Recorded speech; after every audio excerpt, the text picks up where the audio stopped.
kita memilih panggilan ini ya, kita itu kan sebenarnya sama dengan pegawai negeri. Iya. Meskipun pegawai negeri ya, kita kalau memang dipanggil atau dipilih untuk ditempatkan di sana ya harus pergi. Kita tidak ngatur diri sendiri. Betul.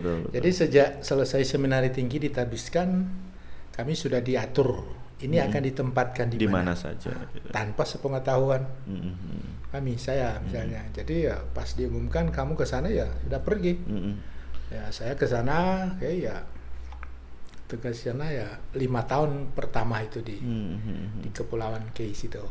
Bagaimana dengan budayanya, Romo? Kalau datang ke Jawa kan berarti budayanya berbeda. Nah ini ceritanya sedikit panjang sebelum saya sampai sini. Boleh Romo. Gak apa-apa Romo, kita 1 jam dulu. Gak apa-apa Romo. Tapi ya maksud saya mau mengatakan kan saya udah 25 tahun. Oke. Sebagai Romo. 5 tahun lebih berapa bulan lah. Tahun ini 25 memang.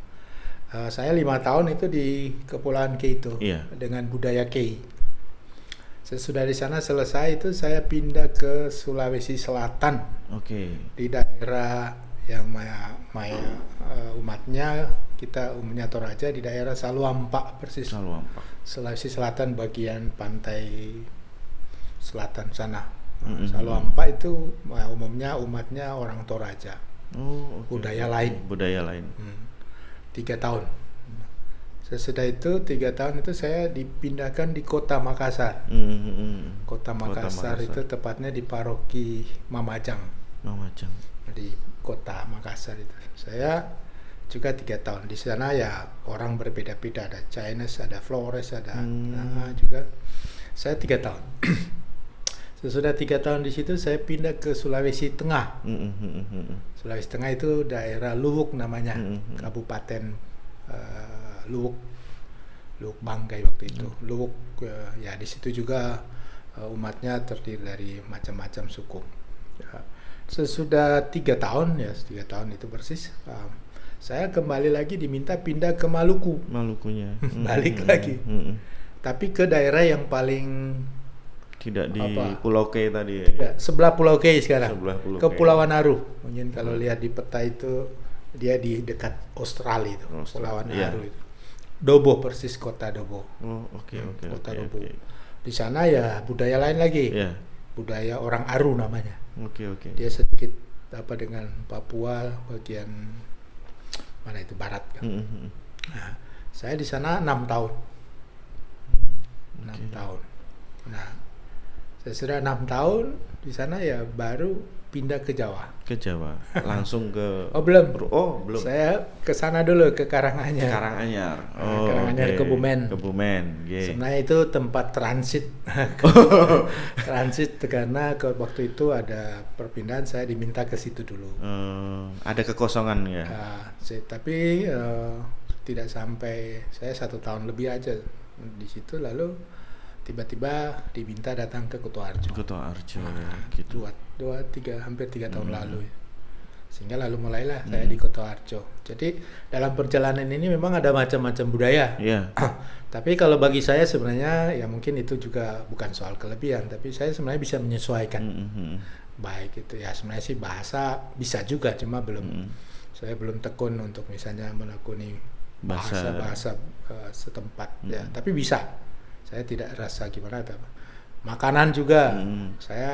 Perut saya sudah memang sudah kebal ya. Kebal, keras, ada lembut, ada pedas, ada kecap, ya bisa. Manis, menyesuaikan. Ya itu budaya ya, misalnya juga Jawa kan kalau bandingkan misalnya dengan Maluku sangat-sangat berbeda. Ya, tapi ya itulah tergantung dari kita sih. Bahwa memang ada membekas, istilahnya apa ya? Ya lama di sana terus pindah ke sini kan, lalu ada, tapi saya bisa menyesuaikan. Ya untunglah saya selalu punya bahwa ya kemana-mana saya berusaha untuk bisa. Prinsipnya seperti itu ya. Bisa ya. Jadi Harus tidak menolak atau tidak dengan karena hanya kondisi. Betul. Prinsipnya bisa. Ya. Tapi ada keinginan nggak Romo untuk saya pengen ke daerah itu? Alasannya apa kira-kira? Ada keinginan nggak Romo? Keinginan itu biasa, wajar ada. Saya misalnya punya keinginan tugas di tempat saya. Oh, Asal saya, misalnya. Iya. Karena keinginan itu. Keinginannya. Cuma enggak, saya tidak paksakan bahwa saya mesti ke sana. Di sana minta, tapi kalau enggak apa diminta ke sana ya saya ke sana. Ya. Oh, oke. Itu ya istilahnya kan, apalagi dari tempat itu saya pergi sudah lama di tempat asalnya malah belum pernah, orang-orang tanya kenapa belum pernah tugas ini? Ya itu kami kan diatur. Diatur ya. Betul. Tapi keinginannya pengen pulang. Itu semua orang pasti punya keinginan begitu sih. Cuma tidak istilahnya tidak menjadi mutlak bahwa memang harus dipenuhi. Enggak. Oke. Itu kan ya sudahlah. Kalau prinsip saya sih ya apa namanya? Yang penting bukan saya yang minta. Kan gitu. Oke. Kalau saya minta kan ada unsur lebih saya yang mau, sehingga kemana-mana resiko ya saya ini mau gitu. tanggung ya kan. Betul. Tapi kalau memang tugas ini yang diminta oleh apa ya saya jalankan, dan ada apa-apa kan merasa lebih apa ya, kan misi yang diberi supaya dijalankan. Okay. Itu. Romo, saya penasaran nih, hidupnya Romo itu keseharian itu apa sih yang dilakukan? Entah itu apa ya, misalnya bersemedi, berdoa terus, atau seperti apa sih Romo? Tadi ya juga habis sepedanya Romo ya. Sepeda sampai jetis. Olahraga itu salah satu bagian yang harus istilahnya kita kan harus menjaga. Jadi sejak di seminari kan kami dididik ya istilahnya soal bukan cuma soal intelektual ya. Tapi juga soal kepribadian dan kerohanian, spiritual. Itu sudah sejak di seminari. Sehingga itu boleh bilang tiga syarat yang harus dimiliki seorang imam kalau memang sungguh-sungguh mau menjalankan tugas imamatnya itu. Di seminari ada waktunya belajar, ada waktunya untuk doa-doa, latihan rohani, ada waktunya untuk pengembangan diri, pengolahan diri itu kan, sehingga juga lalu diharapkan pertama-tama selesai dari tempat pembinaan kan sudah masuk tempat bekerja. Kalau tempat bekerja sekurang-kurangnya ya fokus sekarang bukan belajar tapi pekerjaan. Pelayanan betul. Sehingga pelayanan itu harus diseimbangkan dengan kerohanian. Kerohanian, dan tentu harus juga dijaga kesehatan gitu kan.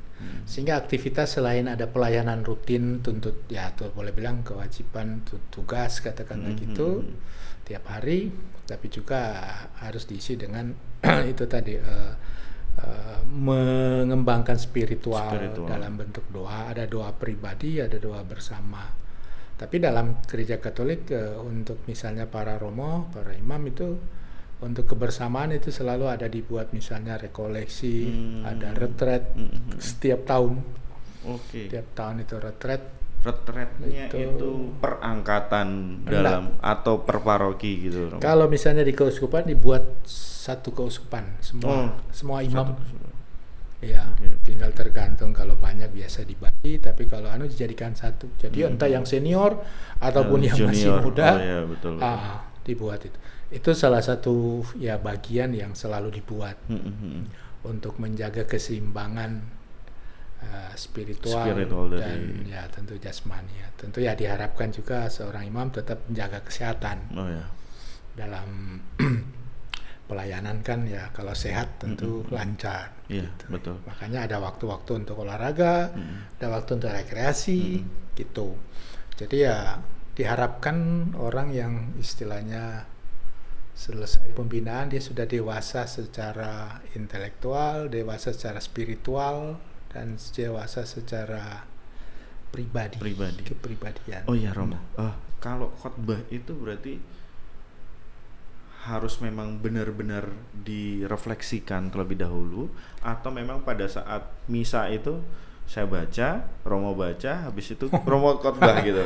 Gimana Romo? Atau dipersiapkan? Itu harus dipersiapkan lah. Oh iya betul. Jadi nggak asal gitu ya. Dapat lah bisa enggak. Dipersiapkan itu. banyak cara orang untuk mempersiapkan renungan. Ada yang orang ya pintar bisa langsung bisa apa, tapi ada yang butuh istilah pengendapan. Pengendapan dalam arti ya membaca ini, ada bacaan ini, lalu maksudnya apa, zaman sekarang, situasi sekarang ini mau mengatakan apa. Betul, itu kan perlu waktu. Terus kondisi di tempat saya seperti apa, saya mesti bicara apa, disesuaikan dengan kondisi berarti ya. Aktualnya gimana, aktualnya itu umumnya gimana? Begitu kan. Kan ada teorinya sebenarnya, namanya homiletika. Apa itu, Romo? Homiletika. Teori tentang khotbah itu. Jadi ada persiapan itu lalu butuh waktu. Lalu ada sampai pada saatnya gitu. Oke, Romo, kita tema pada pagi hari ini sebenarnya tentang panggilan, Romo. Panggilan. Tentang panggilan. Ya, jadi bagaimana sih panggilan zaman sekarang? Ada kekhawatiran nggak dari Romo itu siapa yang meneruskan generasi sebelumnya? Ada kekhawatiran nggak, Romo, tentang generasi yang sekarang tentang panggilan gitu? Memang sih kalau kita di Indonesia bercermin di Eropa. Iya. Saya melihat Eropa itu sudah. Kalau melihat Eropa kan ya sudah. Bisa dihitung jari ya, Romo ya. Dulu mereka yang mengirim ke Indonesia sini. Ya, sekarang mereka tidak ada dan ini Indonesia yang harus balik ke sana. Mudah-mudahan di Eropa tidak terjadi di Asia dan Indonesia. Tapi kalau Indonesia masih punya harapan ya. Terlebih kalau Indonesia sih masih banyak, dalam arti ya calon-calonnya masih memungkinkan dan ya rupanya budaya Indonesia masih cukup kuat untuk orang-orang menanggapi panggilan. Saya kasih contoh aja, misalnya Indonesia Tengah dan Timur. Indonesia Tengah dan Timur. Ya kalau Jawa sih saya lihat sekarang masih lumayan juga. Indonesia bagian barat ya. Tapi Indonesia Timur masih banyak. Masuk seminari masih banyak. Maluku masih banyak, Sulawesi itu masih banyak.